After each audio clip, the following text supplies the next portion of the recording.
Hubert Hates Vegetables. Written by Count von Vestra. Read by Arashi. Hubert patiently waits at the table, watching as Shez and Lysithea are already enjoying their meals. Ferdinand had insisted that he bring Hubert his food so he can, quote, sit and relax for a moment, unquote, and he didn't think much of it. It's been like this for the past few weeks, and even though Hubert has insisted he can get his own food, Ferdinand pressed further that he'd do it.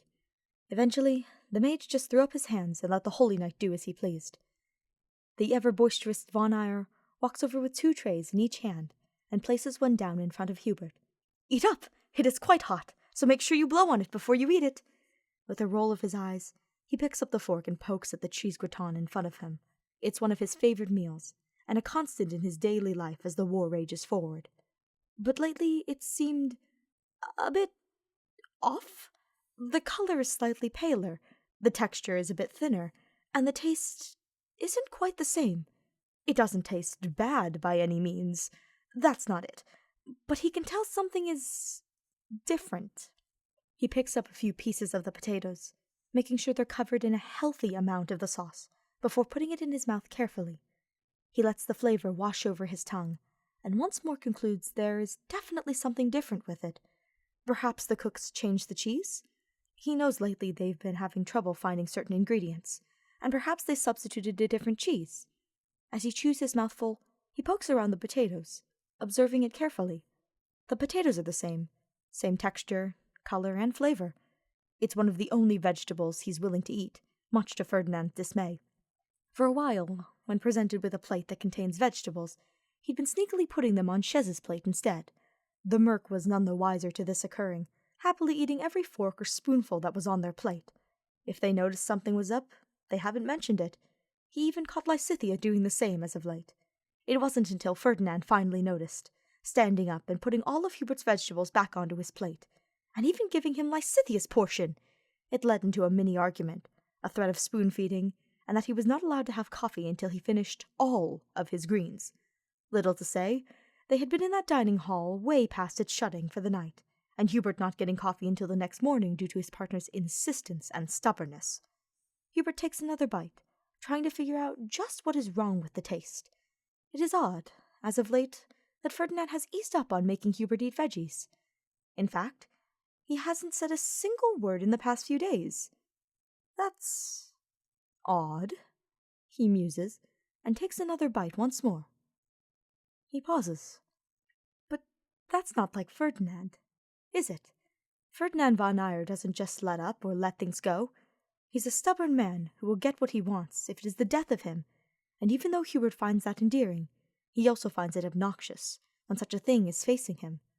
Like this predicament with vegetables of all things. Ferdinand wouldn't just simply give up. Hell, he still wants Hubert to eat regularly and to take care of himself despite the mage's defiance. So why would he give up on this? That's when it hits him like a strong meteor spell. Ferdinand has been getting his food lately, hasn't been letting Hubert see what he's bringing them. Usually it's just the cheese gratin. But ever since the Holy Knight started to bring it to Hubert, it changed. Hubert raises his head and blinks a few times, staring ahead at the wall in front of him. "Is something wrong?" Lysithea asks, raising her own head from the slice of cake she grabbed along with her dinner. Ferdinand turns his head, a slightly worried expression adorning his face. "Hubert, what's wrong?" He scoots a little closer, turning his body to face the mage.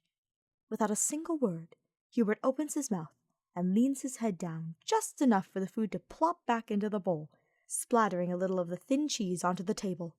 Hubert's face contorts into a sickened look and quickly grabs a napkin to vigorously wipe his tongue. Shez and Lysithea start howling with laughter, and he can barely hear Ferdinand talking despite being right beside him. "Oh, you bastard!" Hubert mutters against the napkin that is still pressed against his tongue. "You fucker!" This only elicits an even louder screech of laughter from the merc and Gremory. "What?" Ferdinand squeaks, and from the tone and face alone, Hubert's suspicions are all but confirmed. "You have been sneaking vegetables into my food!" Hubert exclaims. You would not eat them any other way!" Ferdinand quickly defends himself. "I found a recipe for cauliflower cheese, and thought I might as well give it a shot. You dirty liar, Hubert hisses, and grabs his cup of water, downing it to try and get the taste of vegetables off his tongue. Don't like it when it's done to you, do you, Hubert? Lysithea cackles, covering her mouth with her hand as Shez slaps his hand on the table, doubled over in a fit of giggles. Hubert huffs, leaning back in his chair to cross his arms and put on his best pout. You're an evil man. I love you? Ferdinand tries with a nervous smile. Hubert turns his head to look at Ferdinand and sticks out his tongue at him. Like I said, evil. Lysithea laughs even harder, grinning. Who's the child now, Hubert?